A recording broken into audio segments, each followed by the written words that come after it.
শহীদ president Ziaur Rahman স্মৃতি স্মরণে প্রীতি football match অনুষ্ঠিত 2025 আকর্ষণ প্লেয়ার বাংলাদেশ জাতীয়তাবাদী দল বিএনপির ঢাকা মহানগর উত্তরের আহ্বায়ক ও জাতীয় সাবেক ফুটবলার আমিনুল হক এসকে স্পোর্টিং ক্লাব কুমিল্লা বনাম সোনালী অতীত ক্লাব মিরপুর ঢাকা আজ 30 অগস্ট শনিবার বিকাল 4টায় ঐতিহ্যবাহী গলিয়ারা উত্তর ইউনিয়ন কঞ্চতলা মাঠে সীমান্ত এলাকায় খেলা অনুষ্ঠিত হয়।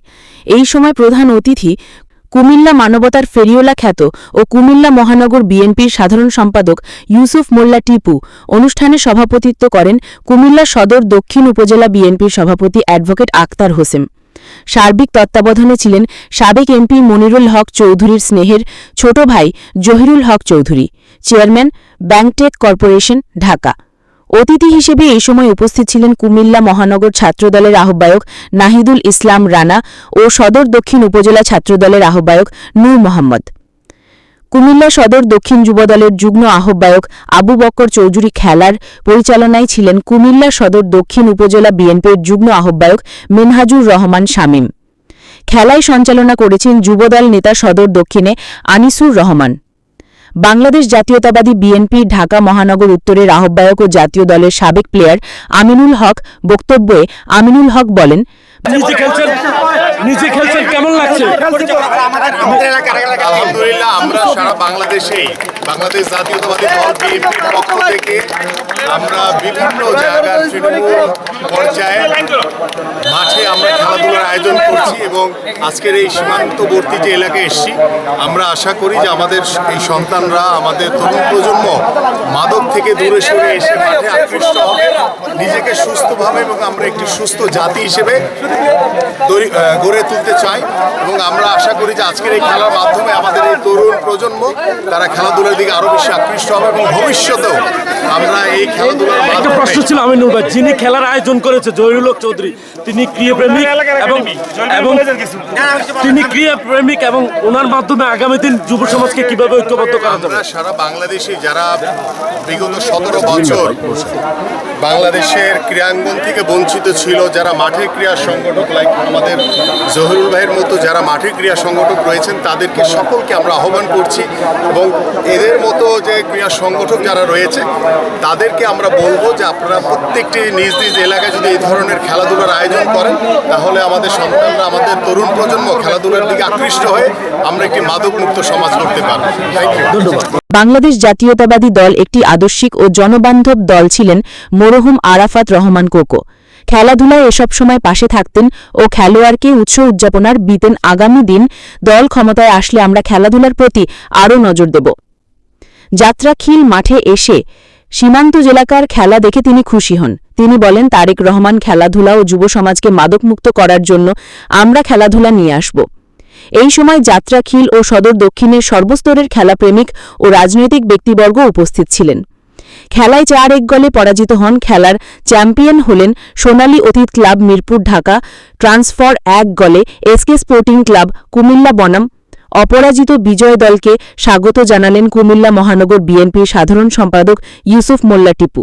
তিনি বলেন, আমরা খেলাধুলার প্রতি নজর দিচ্ছি, আগামী দিনও খেলার প্রতি যুব সমাজ ঐক্যবদ্ধ করব। এই সময় যাত্রাখিল যুব সমাজের উদ্যোগের খেলা শান্তিপূর্ণভাবে খেলাটি শেষ হয়। সীমান্তবর্তী হওয়ায় এই খেলাটি আগ্রহ মানুষের বেশি ছিল, তাই আগামী দিন ভালো খেলা উপহার দেবে যুব সমাজ, সে প্রত্যাশা করে এলাকার মানুষ।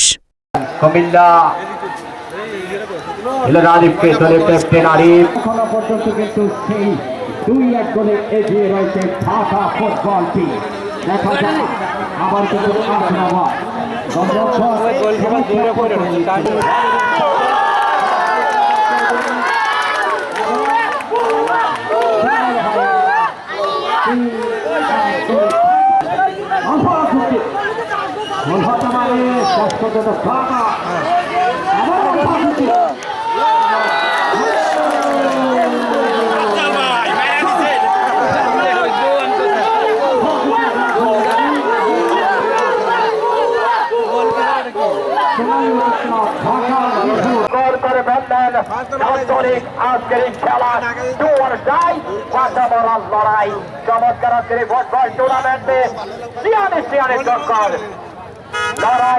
লড়াই দারুণ। জহির ভাই রয়েছেন এখানে আমাদের যিনি মনোহর চৌধুরী আপন সহোদর এবং তিনি একজন ক্রীড়া সংগঠক। আমাদের দক্ষিণ জেলা যুব দলের সভাপতি আনোয়ার ভাই সহ এবং আমাদের মাঝে উপস্থিত বাংলাদেশের লেজেন্ডারি ফুটবলার, যাকে একসময় আমরা বাংলার ম্যারাডোনা বলেছি, যা খেলা দেখে আমরা বাংলাদেশের ফুটবলে খেলোয়াড়দেরকে রাষ্ট্রীয়ভাবে সরকারিভাবে তাদের পড়াশোনা এবং খেলাধুলা সকল দায়িত্ব সরকার গ্রহণ করবে।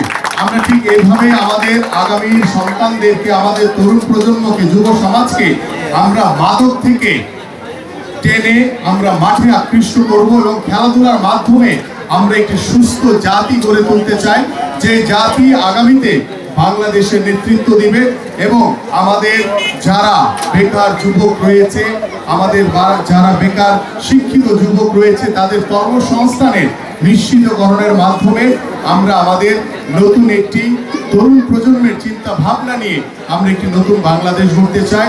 এবং আজকের এই খেলাধুলা এখানেই শেষ নয়, আমরা এইভাবে ইনশাআল্লাহ আগামীতে ফেব্রুয়ারিতে যে অবাধ সুষ্ঠু নিরপেক্ষ নির্বাচন হবে, সেই নির্বাচনে বাংলাদেশ জাতীয়তাবাদী দল বিএনপি নির্বাচিত হলে, সরকার গঠন করলে ইনশাআল্লাহ আমরা ক্রিয়াঙ্গনে সামাজিকভাবে রাষ্ট্রীয়ভাবে একটি আমূল পরিবর্তন আনতে পারবো।